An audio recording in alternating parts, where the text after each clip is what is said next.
a geoholic. Well, she was born in the morning, late October, San Antonio. Now she's every girl I've ever known.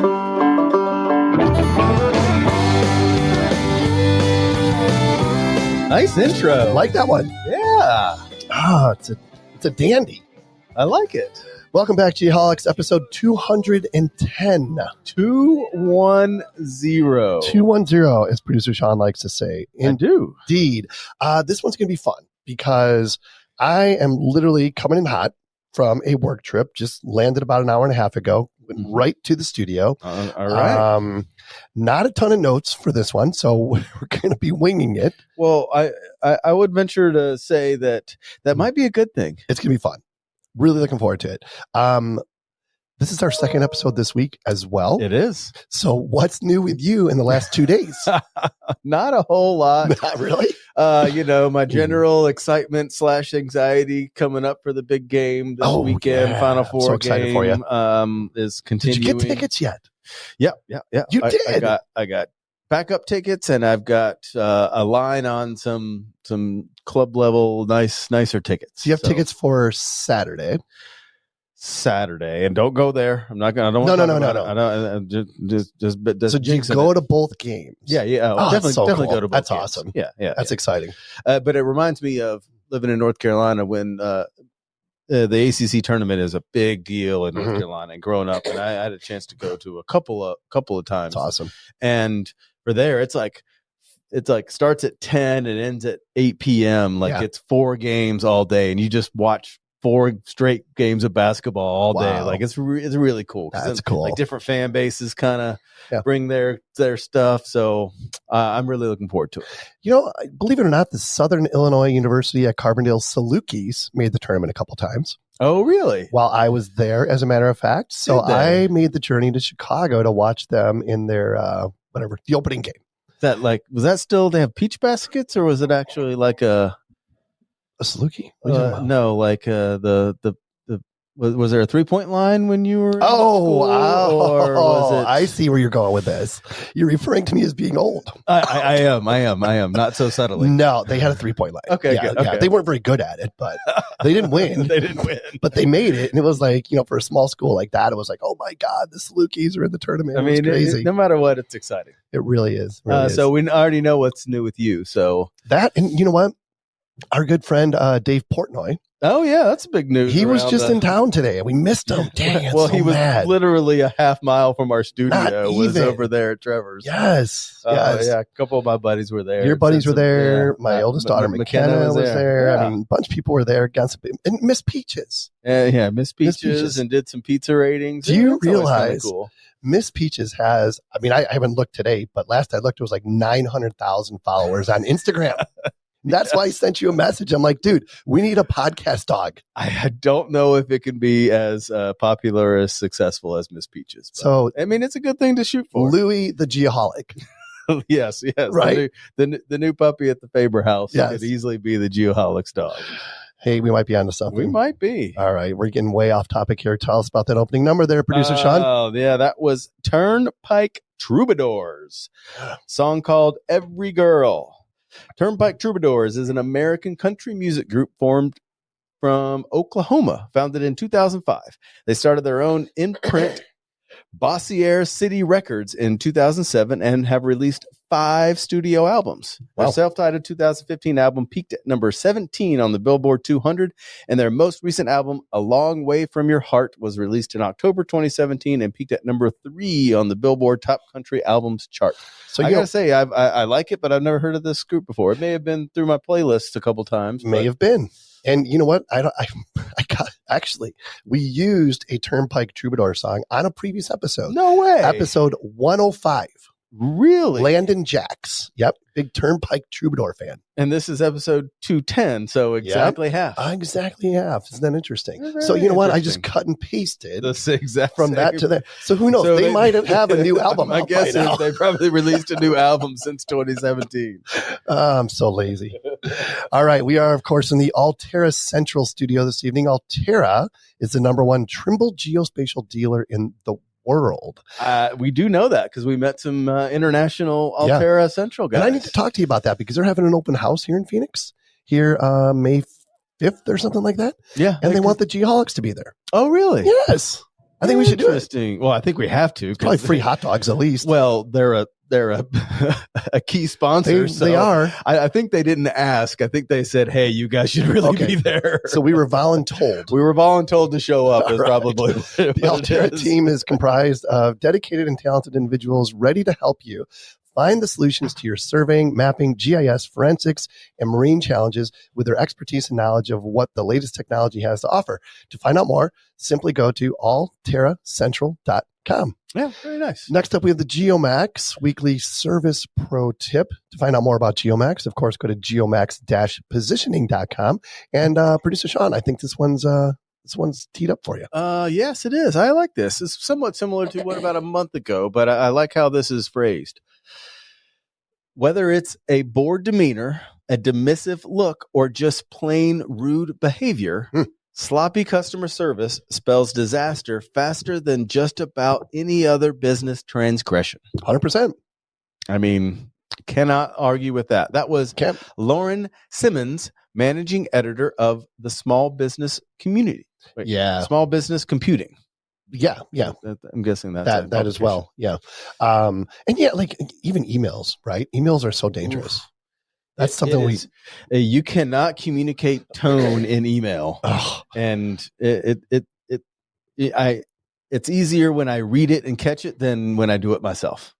You know, like you don't catch 100%. It yourself, but then totally agree. Sometimes it's like, hey, you know, you kind of sounded like an asshole in that email. And you're like, what? I just, yeah. So, yep. And I got to do it real quick. The rule around my office is a while ago. I think it was Herm Edwards.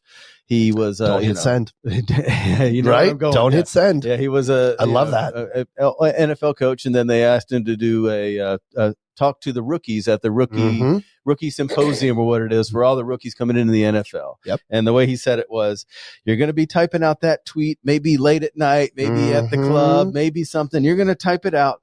The only thing I'm saying, you can type it out, but right before you think about pushing send, don't push send. Don't hit send. And that's what I tell the guys. And actually, it's kind of caught on pretty well. It's like, okay, I finished this. And then right before you push, just take a second and think about it. Yeah. Take a second and read right through there. And with the feedback I've gotten is they send about half the emails that they actually draft out. Yeah, that's good. Sometimes you just start firing away of like, no. And then before you realize it, you're doing exactly what this quote is talking about is just being dismissive or just a little bit rude.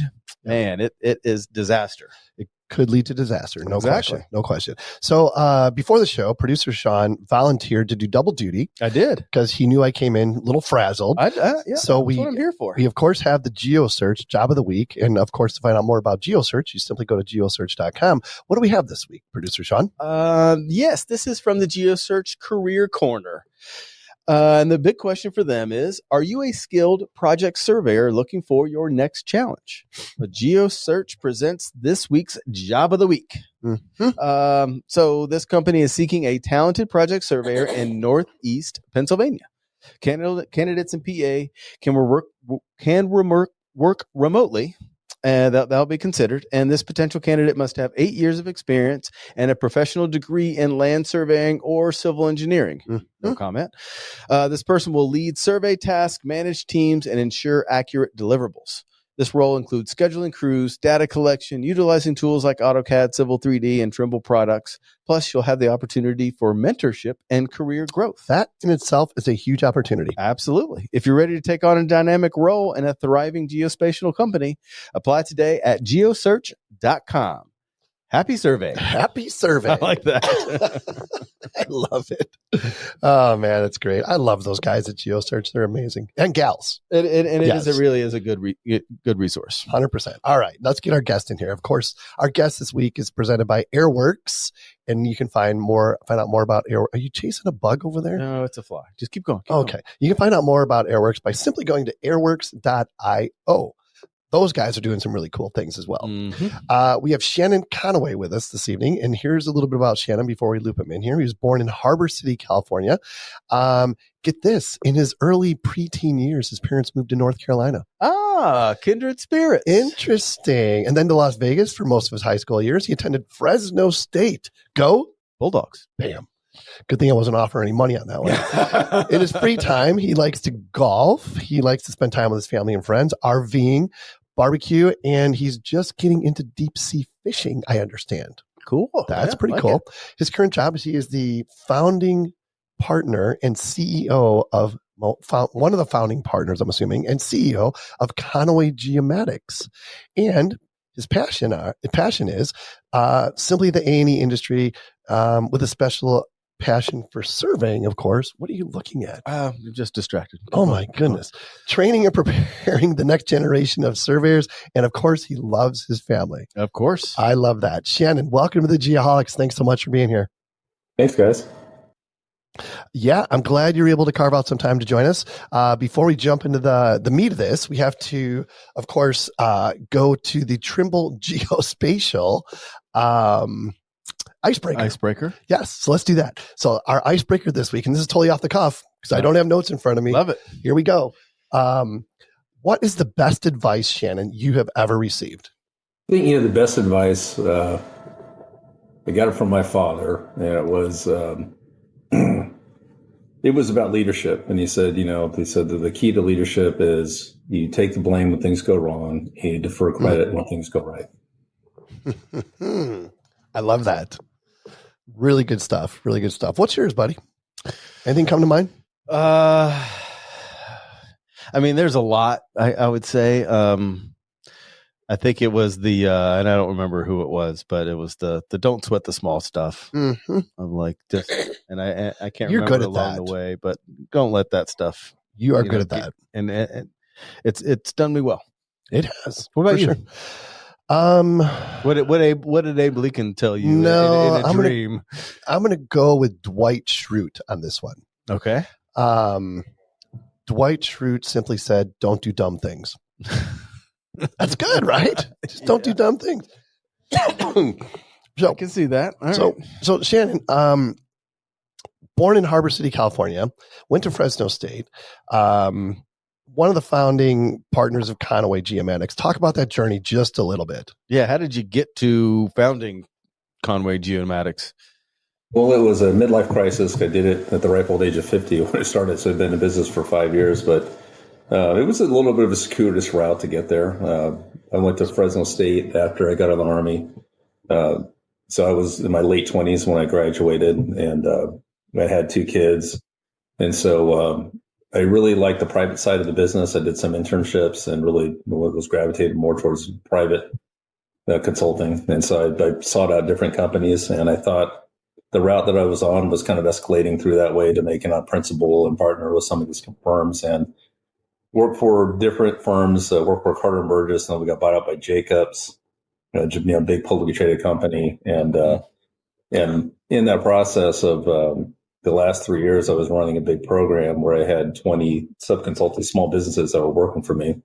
Mm-hmm. And I approached it where I was going to, give them good mentorship and be in this big company, and they all came in, and it just really was humbling because I found out that, it wasn't quite up to speed as I thought it was with all the technology and on the practice. And I just really was impressed with everybody's business acumen, and it just really inspired me and led me to the journey to actually wind up opening my own business. So my wife, in this journey we went through, she went back to college about 10, 15 years ago, and she earned her degree in business finance. And so we're the 2 founding members. And so taking the business side and the survey side was, that really was, I think that's our secret sauce, is starting with that. And then having, a ton of experience, being able to leverage that experience. So, yeah. No. So I got to ask, I want to dive a little deeper in. So you just kind of blew right through that, but you went from managing a bunch of people or managing a bunch of groups, and then all of a sudden you said, you know what, let me do this on my own. And I know that a lot of the people we talk to and a lot of our audience is curious, like expand that a little more and tell me how you got from where you were to making the big transition? And was it just one day you woke up and said, let's do this, or how did you plan, and how did you get there? Yeah. How did you plan? I like that. Yeah. That's a novel concept. No, I mean, it was, I did kind of gloss through that. Right. So, it was a process. I think for me, my experience at Jacobs, which I'm very thankful for, it was really pivotal with me starting my own business, because really what I found was that, as we won work, we would, I try to grow the group, and trying to go surveying within like a large engineering company it's challenging. I know you guys have probably been there, right? It's very difficult. I'm sorry, I got a grandfather clock right here that's going off, so hopefully not too late. Yeah. You can edit that out in post. Yeah. Oh yeah. Yeah. No problem. All right. Stuff you don't think about when you get on a podcast. That's right. Yeah. Yeah. So for me, what really, pushed me to starting my own business was consistently where I was caught up in, we would win a big project and start putting together a team and put together a really good team of people. And it's hard. I mean, you guys know it's really hard to get a qualified team together in this practice, and then get a qualified team together that works really well together and is accomplishing great things. And then to not get support from the company because of, the project will wind down, and their attitude essentially was, well, if they don't even work for them, lay them off. And I just, I started getting pretty philosophical, going, okay, being a publicly traded company in the industry that we sell people's time doesn't make sense. We're not widgets. And so when you're trying to behave like that, I just don't know how you can be successful. And then surveying, now we're never the tip of the spear of these big multi-million-dollar pursuits. We add a ton of value. And because you're not the tip of the spear, you're just, you're not going to get you're not the key resume. You're not you're not what's winning it for them. And, I get the big business side of it. So that really, I started thinking more and more about that. And then, and working with these smaller companies and just seeing how they operate. I mean, I found my passion really kind of went to that direction, and said, okay, well, what I really enjoy doing is I enjoy building teams. I enjoy working on teams. I think the funnest thing that we do as surveyors is, work with our clients and finding ways to get creative ways to get the work done. And, the best way to do that is have a great team. Yeah. So was it a hard decision? Like, did you have many sleepless nights as you were pondering this idea with your wife? It was easier for her. It was hard for me. I was vexed with the knowledge of just all the hard work that goes into it. Sure. And so I would, like you go through all the machinations, go like, now I don't have a marketing person. I don't have, I don't have accounting. I don't have IT. Now I got to bring all that together. Now I got to be that person and do the job too. Right. Sure. So I had a million reasons why not to do it. And it really came down to my wife was like, hey, I'm tired of hearing you complain about it. It's either shut up and go work for somebody. I don't want to hear you complain anymore. Sure. Quit being a pain in the ass, or do it, And so, she really was the one that really kicked me in the ass, so to speak, and pushed me over the edge to get it going. And I can say from right out of the gate, though, I have not looked back or regretted the decision, not 1 second. You know what's funny? I hear that from my wife when it comes to vacuuming the house. Starting a business. But equally as passionate. Yeah, exactly. So was it just you and her to start out, or did you have other people? Yeah, we brought a junior partner along, and that didn't work out. The thing with business, there's a lot of people who think they want to be in business. They like the idea of it, but they don't understand the level of commitment or what it really takes to be a business owner. And so he flamed up pretty quickly. Just didn't have the same level of commitment or intensity, and it became really evident. I mean, one of the things that we did, at least on the front end, we put together a buy-sell agreement, and so when it was evident that it wasn't working out, we said, hey, we had to have that difficult discussion, and he's happier for not being a part of it. And the business actually, it took one leap forward because having him involved in the business was actually holding us back. So, we made that decision pretty quickly. Yeah. Yeah. And then when did you start to realize hey, I've got something here?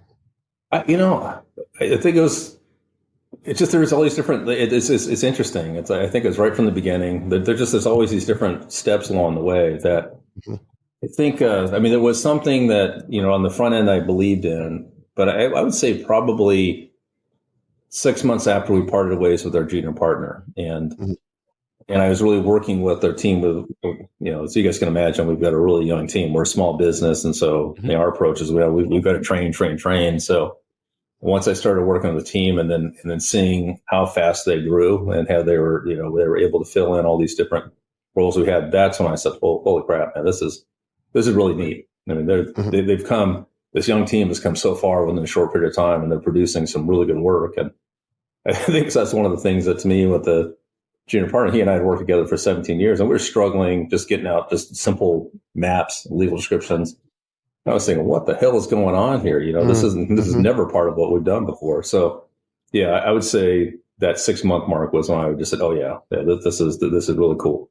Yeah, and I think it's really cool. It was the young guys that were coming along much faster than you thought was what moved you to think that you really had something, and it had nothing to do with what you were doing. Yeah. Well, I mean, that generation they learn so fast, right?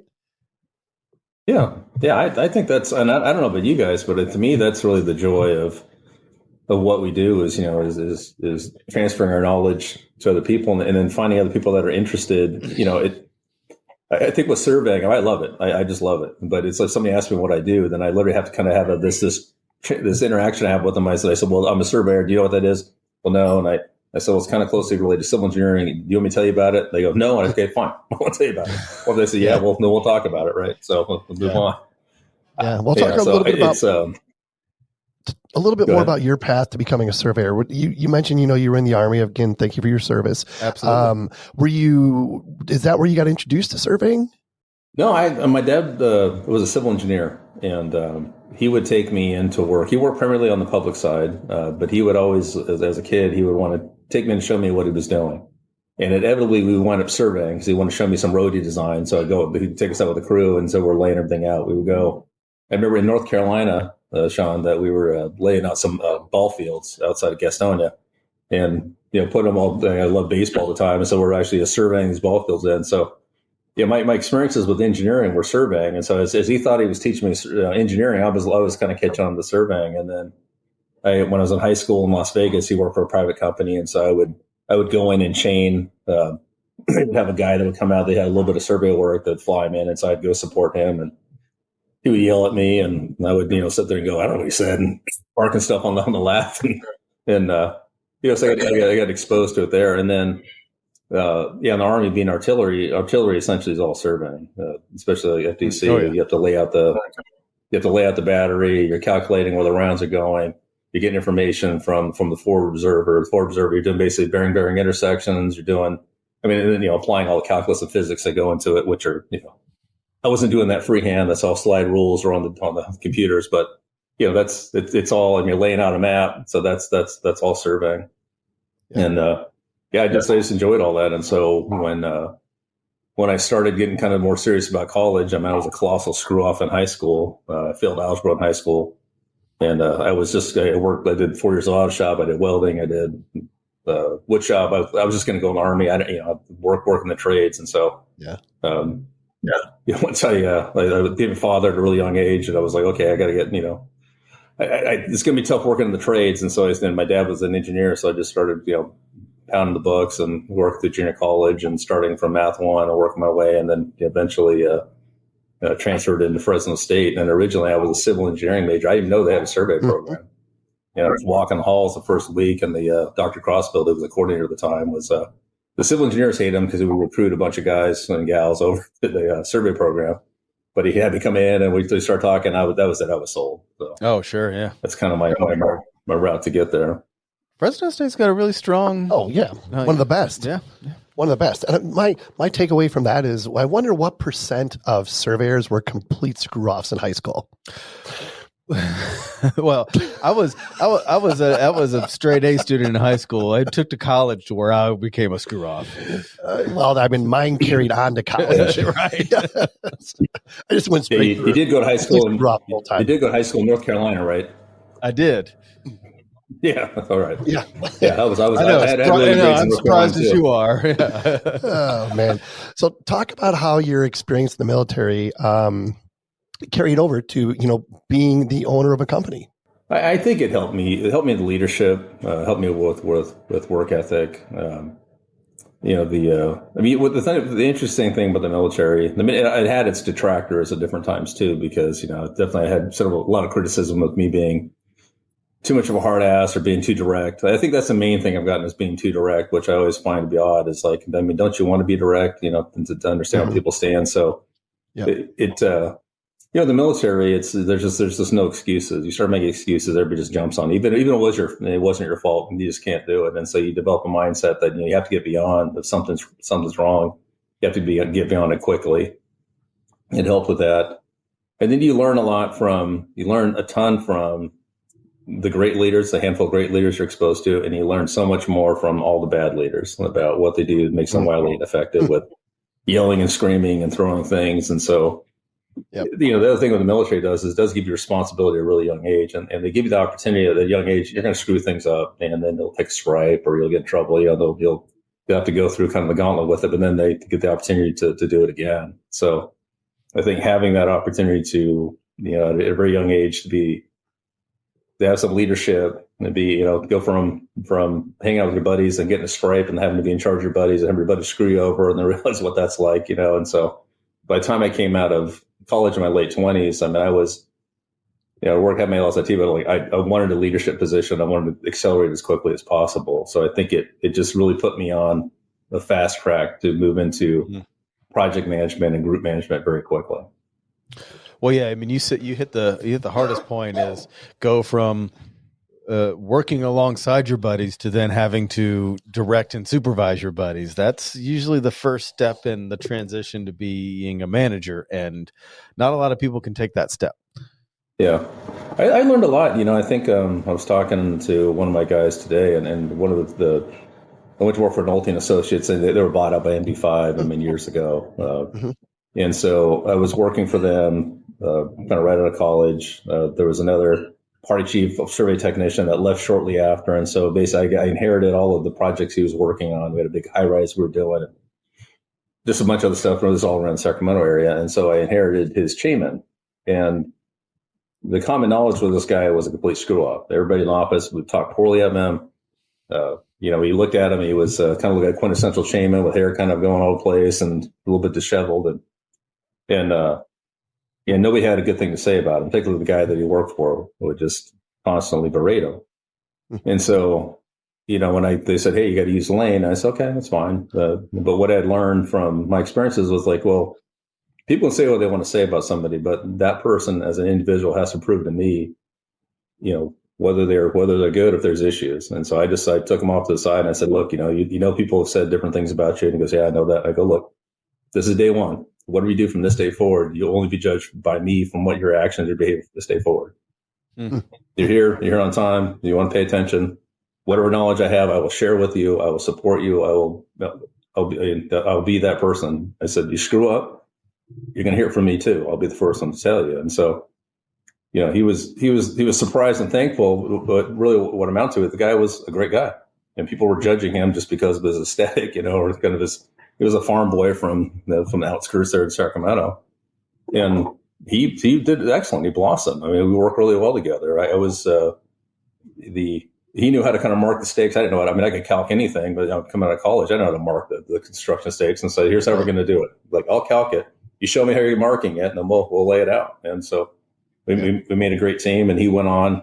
He didn't have a lot of confidence. We kind of built it, and he went on. He actually became a really good party chief, and ran across him, 15, 20 years later. He was very thankful and appreciative of that interaction. So, that's one of the things I really learned from the military was, you can't sit there and just, people will say bad things, and you have to evaluate for yourself.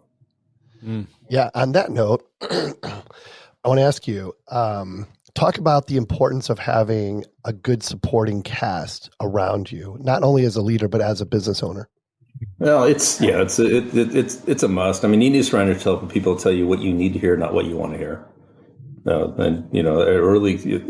think if you're there wherever, if you're the smartest guy in the room, you're the funniest one, you better get some new friends. You need to offset that. You need people that are that if you're going off in the wrong direction, that will speak up and share their knowledge with you. And it's I think that is absolutely key.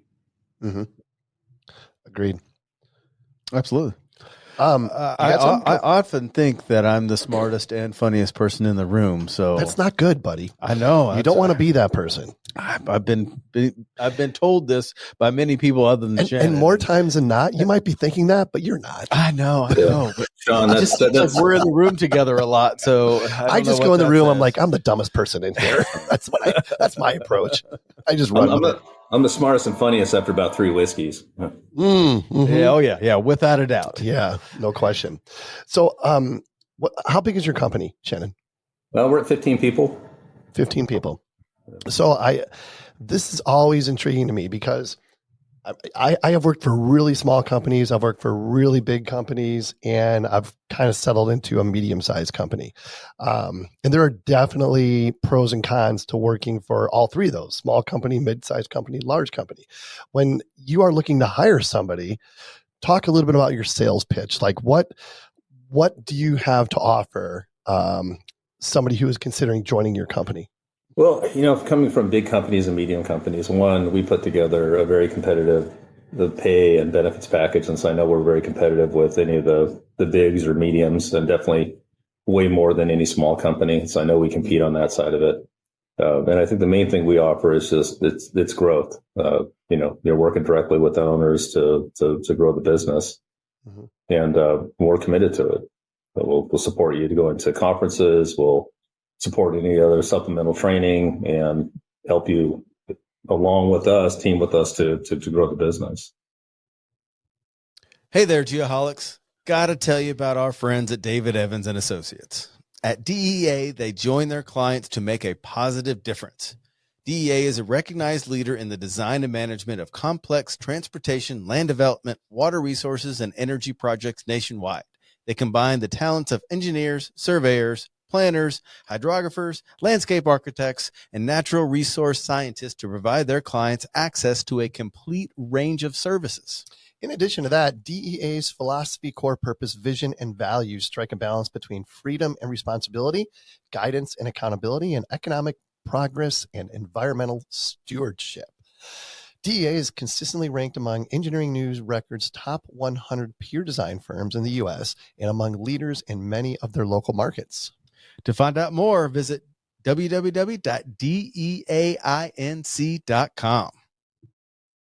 And whether it be from your military experience or just the path you took to become a professional surveyor, talk about the importance of mentoring. It's key. It's never ending. The thing I'll say about mentoring too is that it's a two-way street, right? So it's not just you talking at somebody else. Yep. Think about, everybody wants to complain about the generations, right? Whatever. Yep. I mean, for us, I guess we're all Gen Xers, right? So we were the pain in the ass back in the day, and then millennials, and now Gen, whatever the heck it is, right? Yep. The best way to break those things down is that when you're interacting with somebody, is to listen and learn and find out what makes them tick. So you can, from a mentorship standpoint, you can kind of give them direction and guidance and help them kind of plan their workout or life. I mean, we have a really young team, and through COVID and everything else, I just find there's a lot of people coming to us that are lacking certain basic people skills and just being able to kind of interact with in an office environment or a work environment. So that, so having to kind of understand like where they're coming from definitely helps formulate and maybe some things that we can change. Yeah. And I think that goes unsaid too much of, we take for granted that a lot of the incoming workforce and the people we're working with may not have the same general skill set or experience to interact with people and communicate. And I think we just assume too much. I don't know. That's not really a question, but no, it's a statement. Yeah. I experienced the same thing. I mean, we have an intern that went to college during COVID, and this is the first time he's been in an office. This is like literally the first time he has been anywhere interacting with anything outside of high school. Like his entire college experience was remote from his parents' house. Interesting. I mean, and that is just an amazing perspective that we don't have at all. And he still has the same, education that a typical college kid would get. He just has never been out. Sure. and interacted in an office. Yeah. And they thrive for these things, but They do. they don't know how to send an email. Well, they struggle picking up the phone and calling another human being. That's like, Oh, yeah. 100%. Yeah. Like, ah! Yeah. Yeah, that's, So and we've been working, and I'm sure you're doing the same thing of moving past the not belittling, but it's okay that you've never done that. Here's some tips. You know, you leave your shame at the door. Nobody cares. It's fine. You know, you call somebody. It's okay, and it's okay to call them. And let me get back to you. You know, those kind of just general things. It's giving the confidence to a lot of these kids. And I'm curious, Shannon, how do you give confidence to those kids that you have? Because it seems like you've had a lot of success growing talent and getting them faster than you would assume. Yeah, it's there's different methods, right? I think one of the things that's been very effective is that we'll go to like an event or something, and we'll be like the oldest people there, and a lot of people, even on our client side, they're more closer to our team's ages than our age, right? So if I find events for them to go to, and I can say, hey, that's the client right there, and by the way, they graduated 4 years before you did, they make it more relatable to them. That's when I started, kind of breaking these things down. So trying to find a way where I can set that up and they can see it. And I tell you, man, it's hard because, even some of our clients, we've got one client that, their whole team is really young and they're remote and scattered all over the place. So they work really hard. It would be great to try to get together and introduce them to some of our team. I just know, we would go to the next level with communication and really helping them. And so I'm trying really hard to get there. So it's a process. I think that's the main thing, is just trying to find like, hey, that person's not, they'll get on LinkedIn. Hey, look at them. Like, they graduated, and like, and then because they're thinking they're talking to some old guy like me, right? And they get intimidated. You're not old, Shannon. Just FYI. Yeah. Well, it's finding those opportunities, get them together. I mean, they'll still go separate and then text each other, but still, that's a connection. They'll never talk to them on the phone, but it sounds like it's finding new and better ways to connect everyone in the office with other people that are probably going through the same thing. Sure. Yeah. So Shannon, you got some really cool hobbies, golfing and hanging out with your family and fishing and all this stuff. Talk about the importance, especially as a small business owner, of, work-life balance. Well, yeah, you said you got off the golf course earlier. So in general, that means you're doing something right. Yeah. Yeah. I try to sneak it in here or there. It's important. I mean, I think the thing with the starting a business, I mean, sometimes it's 7 days a week. And one of the things that even with our team that we try to really emphasize that, even balancing them. I mean, one of the things that, we don't want them sending emails to clients or themselves late at night or early in the morning, like, hey, just stop that. Let's not do that. And then also making sure they take their PTO and their time off. And then I think with my wife and I we're in the business. And so one of the things we did was we joined a local golf club, which is our house and our business are 2 miles apart, and the golf club's right in between. And so it enables us to kind of sneak out and play a little golf, and she enjoys it immensely. I enjoy it. So, and it's, it's like you said, like charging your batteries is a real important part of staying fresh. And the whole saying with business, particularly with small businesses, are you working in the business or are you working on the business? And when you're there, you're basically working in it because you're a small business. And so if you get away from a little bit, you're still thinking about it, but then you're talking more about strategy and looking to the big picture. So, I think those things are really important. And I'm also involved with the American Council of Engineering Companies and the president of Orange County chapter. So and then there's a lot of duties with that, that I think are really important, that are kind of bigger picture, again, more strategic than, the business where you're doing more advocacy and legislation and, looking at kind of what's vexing us as a profession and what the challenges are. So, I think all of that together, work, professional, getting involved in those things, and then also having interests outside of the business, definitely help you stay grounded and then, keep your creativity up. If you had to put a percentage on it, maybe not what you're doing, but what's ideal in your head of working in the business versus working on the business? I think it's, ideal is probably 50-50, really. It's especially small businesses. You can't, Yep. You can't, shirk enough, like delegate enough of it. Just there's too many things with teaching and coaching and working on. The best way to do that is, reviewing maps and doing plans and getting involved with it and doing the QC where you're working in it and then, helping the team grow that way. So I think that's kind of, I could see it. Maybe as we grow, decreasing somewhat, but somewhere around there is probably where it'll stay. Yeah. And for the most part, I mean, surveyors have a choice to work either on the public side or the private side, right? When it comes to surveying. You said a choice, but.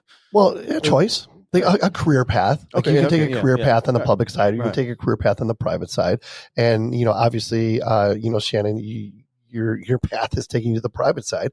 Talk about that just a little bit and why you prefer the private side.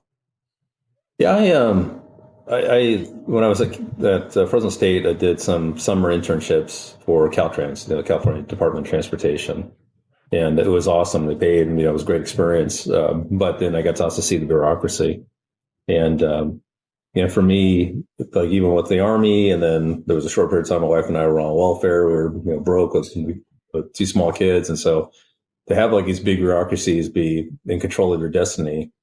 I didn't enjoy that at all. And so when I was looking at Caltrans and, you get a whole bunch of people that have they're the same class, they have the job. The person who worked there longer, they make more money and usually they're in charge, not based off of merit, based off of time and other issues. And then the other thing I noticed as well is that as a whole, even though they had a lot of time off and benefits, retirement, everything else, is that they were so damn miserable. They spent a lot of time just kind of complaining about, all of the internal strife and everything else. And, I thought I'm going to college. I want to do this. I really enjoy it. And what I like about the private side is really what you put into it. And there's a ton of opportunity. And, our clients are, whether you're supporting public clients or land development clients, they need us to find a way to get the work done. And I just really enjoyed that aspect of it. Yeah. Yeah. We're kind of professional problem solvers, right? Yeah. Well, and of course we have to fix engineers' mistakes and architects' mistakes and stuff like that, but that's what we do. Yes, of course. That's what you do. No argument. I love it. Yeah. Talk about the generation of surveyors that are coming out of whether it be Fresno State or just these other programs in general. Do you think they're pretty well suited to hit the ground running? Yeah, you have to, I guess one of the things that's kind of interesting that early in my career, like I found I worked for a couple non-grads and I didn't get along with them at all. Their expectations of me were like, you went to college, you have college degree and you can't run this program. They were, very kind of hard ass and, not understanding of kind of what the purpose of the degree is and that the degree teaches you critical thinking and surveying. Right. Yeah. So, if we hire somebody right out of college, we're making an investment with them, but we know that they're going to learn quickly. We know that, that we can put them on a path to get licensed, and it's a process that we have to go through. We've got to provide training with them. We've got to show them the applications that we use and the processes that we do. And so, one of the things, even us as a small company from day one, we've always had interns. And so, we've had really great luck with interns. And we've had 6 interns in the 5 years we've been in business. And 5 of the 6 have been great. And 1 was just immature and didn't work out. But, I don't see anything any different than when we were in college coming out of school. I really don't. How do you pick those interns? Like, obviously you have some good instincts because, shooting whatever that is, 87% is pretty strong. What do you look for in an intern, or how do you select those? We're involved with the schools. We put our money where our mouth is. I mean, we definitely involved. We're involved in their the competition committees and. Like at Cal Poly Pomona, we do work with them and support them at their conferences. So we go speak. We go to Fresno State, same thing, speak and support them, and just we're constantly involved with helping them. If it's tracking out equipment or doing different things, and so we just get in front of them, talk to them, and then just let them know, hey, we're looking for interns. And so through those experiences, the people that like hearing from us, that like what we're talking about, and then the instructors, because they're supporting them, they push people our way as well. And so we haven't been, super picky about it. I just think our expectations are we're getting somebody that's a college student that, that we know they're not going to be able to, like, we're not going to just put them to work on day one. So we have to put training into them and support them, but we know they're going to learn fast. And our expectations, I think, are in line. I think maybe that's what some people with interns as well, is sort of maybe their expectations and the work or the demands they have, isn't going to work out. So it's just worked out, and we'll continue as long as we're in business. We will always have interns. You know what's interesting to me? So Fresno State probably, arguably, I guess, but one of the most respected geomatics programs in the country. Oh, right? absolutely. Yeah. 4-year degree Mm-hmm. in a state that does not require a 4-year degree to become a licensed surveyor. What are your thoughts on that, Shannon? Yeah, it's for those people who don't have 4-year degrees, or say now anyone who listens to this blowhard say we need 4-year degrees, it's been very beneficial to me. I think the critical thinking part of it, the exposure you get from the gamut of getting a focused degree, like it really is a superior degree. I mean, the things that I've been able to do in my career, I could directly attribute to the experiences that I had. I guess my damn clock again. It's part of the experience. Exactly. Yeah. Used to have from barking dogs and crying kids. Now I got a grandfather clock. What were we talking about? Well, no, and I guess where I was going to go with this was, obviously you have a 4-year degree, so you feel strongly about that, but unfortunately, wow, that's what I get. Yeah. Keep going. Oh my God. Unfortunately, not every state feels that way, right? Many states require a 4-year degree to become a professional licensed surveyor. Arizona, California are a couple states that don't require any degree to become a licensed surveyor. Just kind of give me your perspective on those requirements in general. Yeah, it's, I think, correct me if I'm wrong, but I think even like California, I think there's still a path, even for an engineer, like a PE, you can still become PE without a degree. It's very hard because, I need EIT and more years of experience. Surveying is a little clear cut with 6 years of experience and 2 year, you're responsible, charge field and office, and then you can go through that process. I guess my take on it is this, that you can pass a test. You can be really good at certain aspects of surveying and be a really good construction surveyor, maybe really good on boundary. The thing, what I will say about getting a legitimate 4-year degree in surveying is that it gives you the breadth of experience from geodesy, photogrammetry, boundary, the survey computations that it really as you get licensed and you get into the profession, it really enables you to really experience, I think, more of what's out there for the profession, and ultimately the public and our clients benefit from that knowledge. So, I encourage, and we have people that work for us that we're working on supporting them going through and getting their 4-year degrees right now as well. That they could get experience and get their license. But I just said, like, in order for you to really develop that broader perspective on the profession, the 4-year degree will help with that a great deal. 100%. Totally agree. What value do you put on experience then? It's it's right there neck and neck, right? For me, it's the degree gave me the platform, the experience. It enabled me to accelerate different jobs that I was able to take on. So my experience was accelerated. I didn't have to spend 10 years in the field. I was chiefing right out of college, and I spent 3 years kind of working office and field. And so at the end of the 3 years, I was got licensed. I was doing a ton of chiefing. I was doing a ton of different projects, and going out in the field, breaking out a section, coming to the office, working on and doing the reduction in the office, doing construction staking. And so they just really accelerated me moving into management. So I can see on the experience side, if you're having to go through that process, it's probably lengthier to get to that same level. You can get there. Absolutely. There's plenty of people we all know that have. Sure.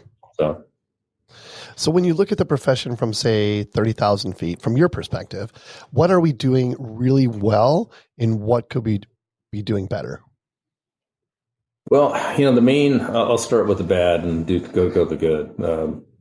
the thing that we have to do, and it's I think it's vexing for all of us, is it seems like we're our worst advocates for the profession. That we're kind of the best kept secret, I think, out there with professions, and so it's really hard to try to get the next generation beyond that interested in what we do. I mean, I have 4 kids myself, and none of them are interested in it, and it just baffles me, because I love it.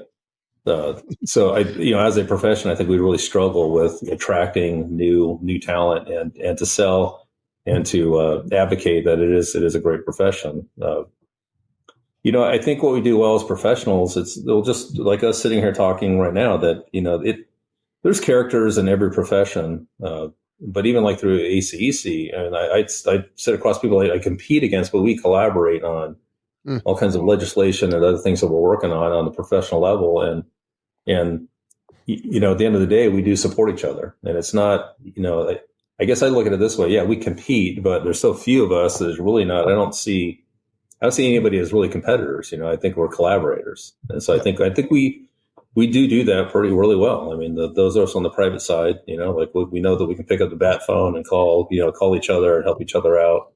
Yep. And we do that. Sure. Is in California, is surveying self-regulated, or is there a board that manages complaints and things of that nature? Wait, shouldn't you know this? I'm not licensed in California, but you work there. Yeah, but I want to hear from Shannon. Okay. Yes, there's a board. Yeah, board of professional engineers and land surveyors. Yes, that governs surveying. Yep. Because there are some states. There are some states that are self-regulated. Is why I bring it up. And I'm looking at, like, is it better to be self-regulated, or are these boards just too bureaucratic to really manage the professions? Be curious how you self-regulate and how that doesn't become any better than a board. But. Yeah. I agree.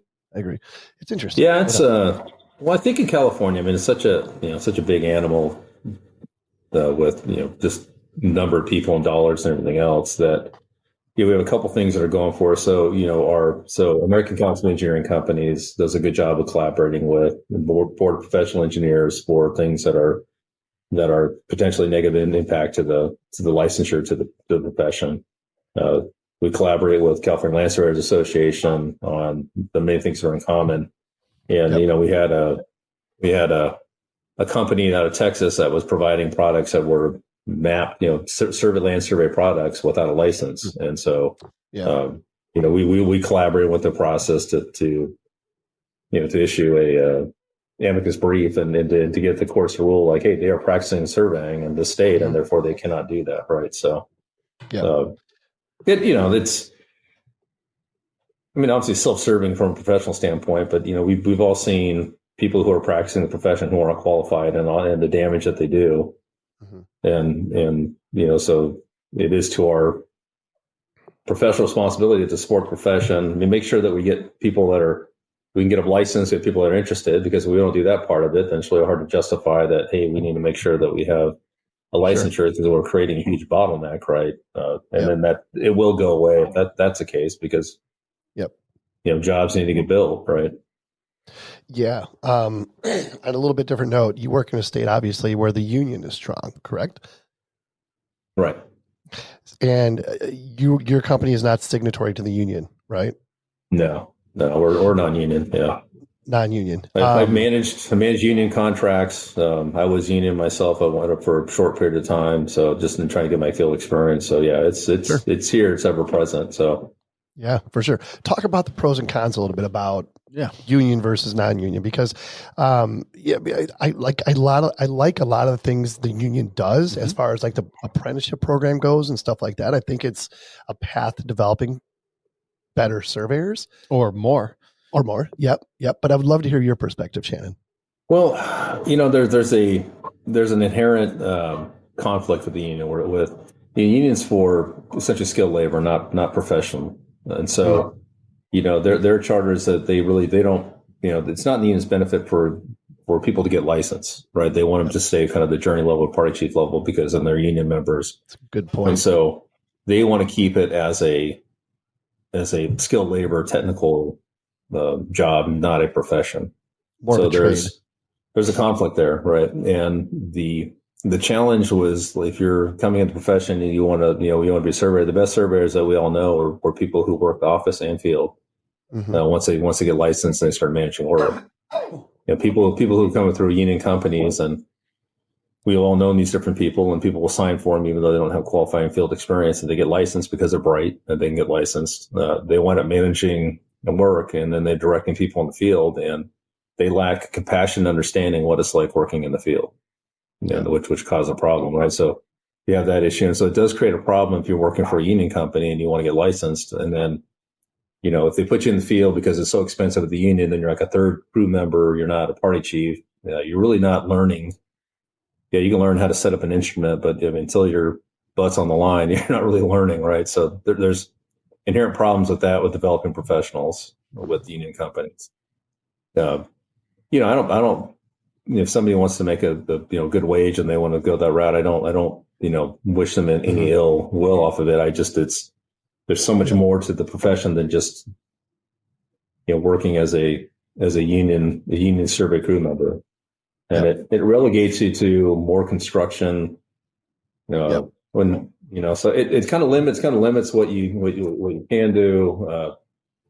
Like for our crews, everybody works office and field, so they're getting a ton of experience. So when there's a ton of field work, there's nobody in the office, and then the office is full and everybody's processing. And so it's really a world-class education and getting that experience that if we were union, we could not afford to do that. We could not bring the union people in. They would be sitting at home if we didn't have any field work for them.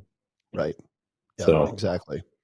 Yeah. What about like the CST program and stuff like that? Is that something you promote? I haven't. It's funny you guys bring that up because we literally just started looking into that this week. Right now we have a couple of people that are going through the junior college. There's two programs here locally, one at Santiago, another one at College of the Canyons. And so we have people that are going through those programs. But yeah, I wanted to look into the CST. I mean, the challenge we have is just getting, we're encouraging our young team to take their LSITs. And so even though they're going through the junior college program, they still seem like they're woefully still behind, and so there's still a gap there with helping them pass LSITs. Yeah, for sure. Are you guys involved? We have a big CST exam coming up next Saturday. Yeah. The Honorable Kent Grow is proctoring. I will be proctoring. Yes, I think 7 examinees. Yeah. Yep. We made an initiative. That's awesome. Basically, I just signed everybody up and said we're doing this. Yeah, no, I mean, gave them all the materials, and everyone's been helping each other, and they're all excited, and we're just going to do it as a company to make it happen. I think it's one of the really good things that NSPS does. Yes, so I'm a supporter for sure. So Shannon, let me ask you this: there's several modules in it that everybody goes through. There's like CST level 1, level 2, level 3. Yeah, it's kind of a path to licensure in a perfect world. Yeah. But it also shows an intent and initiative and some initiative to, we want to, and it may be a little bit of, just doing it to do it, but also just showing as an employer, hey, we're serious about this. I paid for every single person's exam. Just say, what, let's take that option off the table. I'm going to pay for it all. Sit for the exam, study for it, and we'll go from there. Yeah. I mean, especially for folks that, obviously don't have education, right? Not education, but like survey education. It is definitely a path to licensure. It allows them to get some credentials, and develop some pride, some, level of competition, that type thing. Accountability goes along with it. I'm a supporter of the program, no doubt about it. So Shannon, I'm curious, you mentioned it really early on. We talk about, this term technology a lot. So I'm curious about, especially when you go into starting your own business, how do you, or what's your thoughts on using the latest and greatest technology? How is it evolving? What do you guys do at your firm to maybe take advantage of, or what do you do to separate yourselves in that field of the technology component of geomatics? Well, what I've always loved about technology and surveying, I graduated in the mid-'90s, and so, technology is really starting to kind of get integrated with what we do. And so I just really enjoyed the ability to try to make more observations, kind of make more of the time you're in the field, make it more impactful, find ways to implement efficiencies.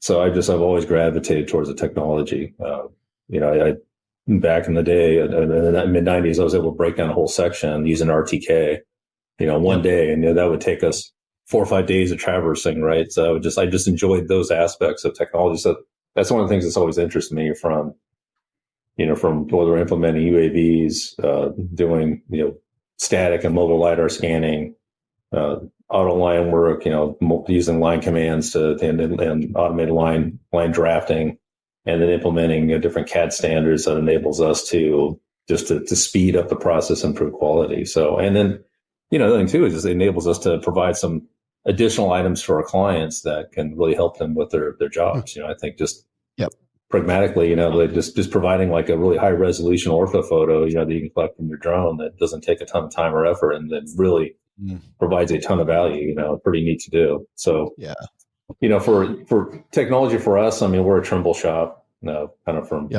day one. So we're running the SX10 and SX12s and the R12Is. We're doing the DJI RTK enabled drones. If there's my alarm clock or my graphic clock again. And just the work processes, the workflows, right? So, full feature code library and coding. And so, we combine it. We'll go and we do a ton of design surveys, a lot of, stuff that involves ADA and everything else, right? So it has to be very precise. And so, we'll go out and we'll survey a parking lot, or we do a ton of vehicle charging stations. So be able to collect all of the line work and see it on the data collector, and then bring it in the office and process it very quickly, run the network adjustments, check for errors. That's just the stuff that our workflow that we run through and load everything up to Trimble Connect. And so, we can get it or close to real time in the office, get the file set up for the FOOs that way as well. So I really enjoy the efficiencies to pick up, and that's what we're always looking to roll out. This portion of the program is sponsored by Altera Central. Altera Central is the authorized premier Trimble dealer for survey, mapping, GIS, forensics, and marine equipment in Texas, Oklahoma, and Arizona, and MGIS in New Mexico. Our good friend Scott Spears, he's been traveling a lot. It looks like it. Yeah, he's got some territory to cover these days. They have 8 offices and provide sales, rentals, repairs, and support for the full line of Trimble products: GPS, GNSS receivers, robotic total stations, scanners, Seiko accessories, mobile mapping system, used equipment, and field supplies, including our good friends at Juniper receivers and tablets, LaserTech True Pulse rangefinders, and microdrone UAVs. They also offer field supplies and can deliver them right to your job site. I think we both know that. We've used them in the past. We have, and they have helped us on a job site. Oh, every single time. Finally, they offer used Trimble survey and mapping instruments such as GPS systems, robotic total stations, scanners, and more, all available on their website at alteracentral.com. Most importantly, all of this is backed by a service department with one of the fastest turnarounds in the nation. Love the folks at Altera Central. Absolutely. Visit alteracentral.com.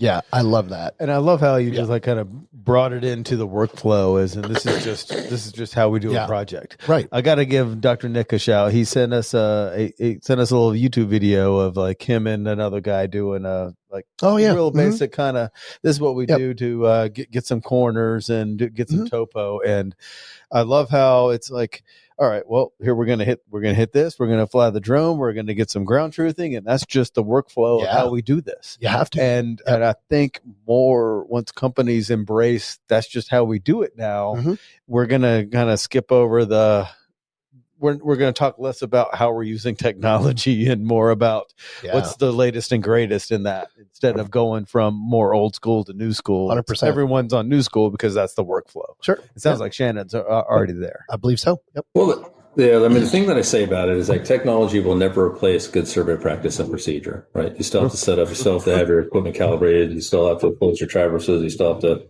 you can't just have something wingding out there with no other ties to it, right? So, That's one of the things we preach all the time. They're everything. They get excited. You go, okay, did you check it? What'd you check into? Oh, I shot 1 point over there. Like, well, that's, that gives us no redundancy. Before we get out of here, I do have one question for you.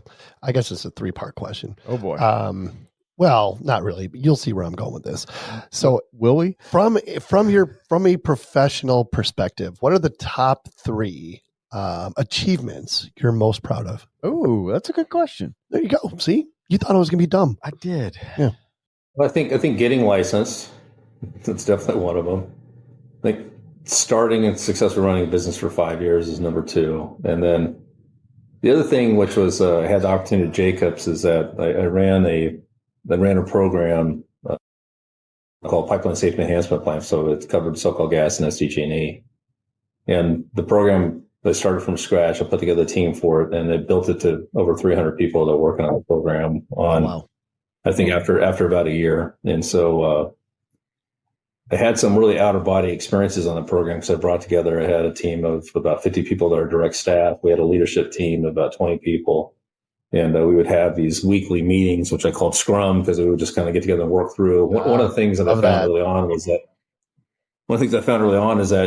dealing with this client is that, the communication was so poor with everybody. And so I spent my time basically having this sort of meeting where I essentially was, filling people in what was going on, having them give updates as well. And so it just was basically a communication meeting.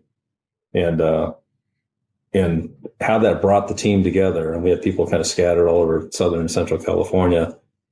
It brought them together, and what we were able to accomplish, that we were the one team in this overall big $1.5 billion program that was wildly successful. And we were successful because we were a team.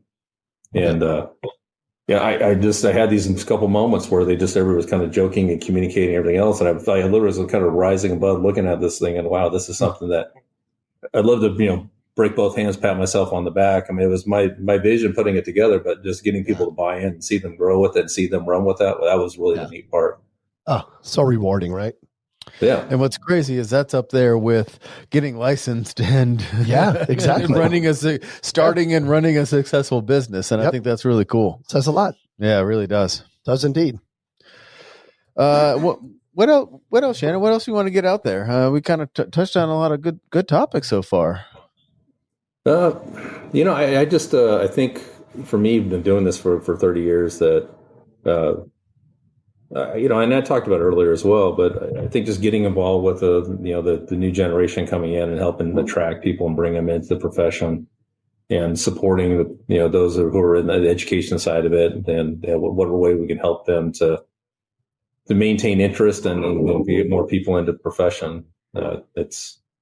It's something that I think all of us as professionals that we have to spend more time than maybe we thought we were going to have to do for that. I think it's just our professional responsibility to stay engaged, and so we do to help grow paying the it forward, right? Paying it forward. Yeah. I mean, sometimes you guys present this as this like option where you could choose to give to charity or not, and I think everything we've talked about it's a necessity for the livelihood of the business. 100%. I mean, it's not even whether you get to choose or not. Like, you have to do that to be able to continue it going, because it won't survive without it. Agree 100%.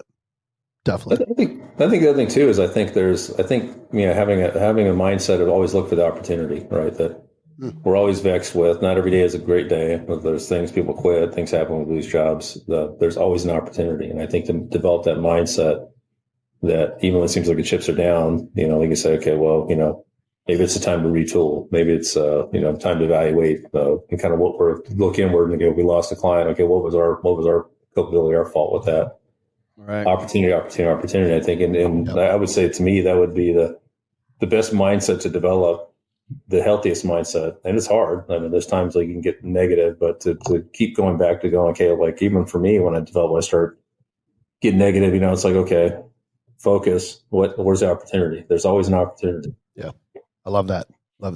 Well, you may have just led into this last question here, Shannon, but he may have already answered it. I know, but I'll give you the opportunity. We asked this to everybody.